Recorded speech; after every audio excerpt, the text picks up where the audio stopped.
बताता हूँ समेशन कैसे होता है वेक्टर्स के अंदर। यानी वेक्टर्स अगर आपको गिवन है, दो वेक्टर्स का सम निकालना है, जैसे कि ए बार है, ये आपका रिजल्टेंट है, और बी और सी का सम निकालना है। तो कैसे होता है, हम पहले बी बार को ड्रॉ कर लेते हैं। ये इतना तो इसका मैग्नीट्यूड हो गया और ये इसकी डायरेक्शन हो गई।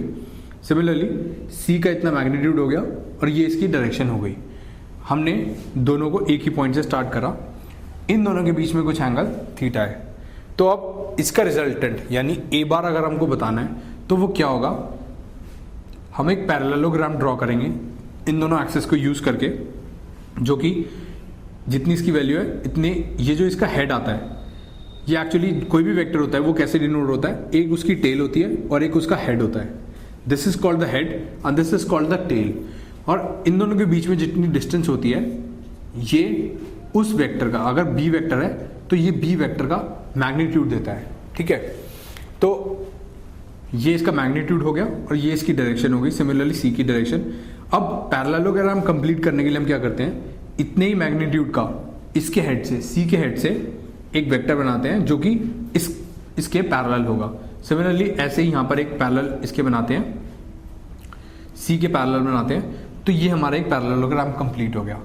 अब इन दोनों के टेल से, जहाँ से हमने स्टार्ट करा था, यहाँ से एक डायगोनल बनाते हैं दूसरे एंड तक। ये जो वेक्टर हमको मिलेगा ये ए वेक्टर होगा, यानी रिजल्टेंट होगा। यानी वेक्टर फॉर्म में जब हम ऐड करते हैं तो हमारा जो रिजल्टेंट आता है वो इन दोनों का डायगोनल आता है। ओके, तो और इस डायगोनल का मैग्नीट्यूड कितना होगा, that will be equals to square root of mod of B square, यानी बी का मैग्नीट्यूड का स्क्वायर प्लस सी का मैग्नीट्यूड का square plus twice of B into C into cos theta.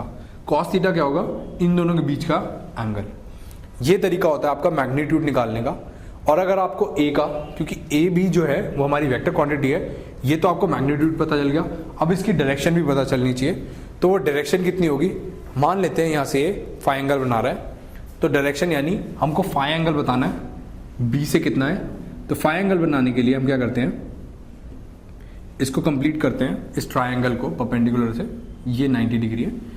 तो tan फाई की value कितनी होगी, this value upon this value. ये वैल्यू कितनी है, ये वैल्यू, क्योंकि ये तो पूरी सी की जितनी है, ये मैंने आपको बताया था, और ये वाला एंगल कितना है, ये थीटा है, क्योंकि इसके बीच में और इसके बीच में थीटा एंगल था, और ये वाली दोनों वैल्यूज पैरेलल है। ठीक है, तो ये वाला एंगल भी थीटा होगा and this is mod C. तो ये वाली वैल्यू कितनी होगी, मॉड सी साइन थीटा। ये वाली वैल्यू कितनी होगी, मॉड सी कॉस थीटा।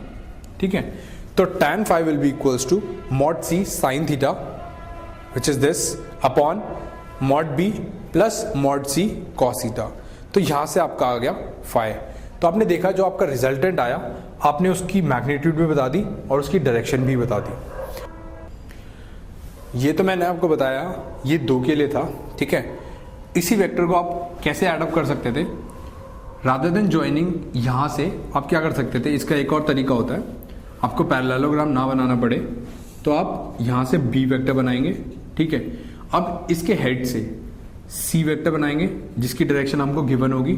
ठीक है, अब ये तो, और इसका जो रिजल्टेंट आएगा, अब इसके हेड से और इसके टेल को मिला देंगे तो आपका रिजल्टेंट ए आ जाएगा। लेकिन अगर आपको वेक्टर्स 2 ना दिए हो, यहाँ पे कोई और वेक्टर भी दिया हो, D vector plus E vector, तो आपको वैल्यू निकालनी, तो आप कैसे निकालेंगे, यहाँ से डी वेक्टर बनाया, ठीक है, इसके हेड से, फिर इसके हेड से एक ई वेक्टर बनाया। अब आपका रिजल्टेंट क्या होगा, इसको इससे ज्वाइन करने वाली लाइन, ये जो आपका आएगा ये ए बार आएगा। ठीक है, ये आपका रिजल्टेंट होगा। तो जब ज़्यादा वेक्टर गिवन होते हैं तो आप ऐसे करेंगे, सिमिलरली हेड से टेल को ज्वाइन करके आप लाइन बना सकते हैं।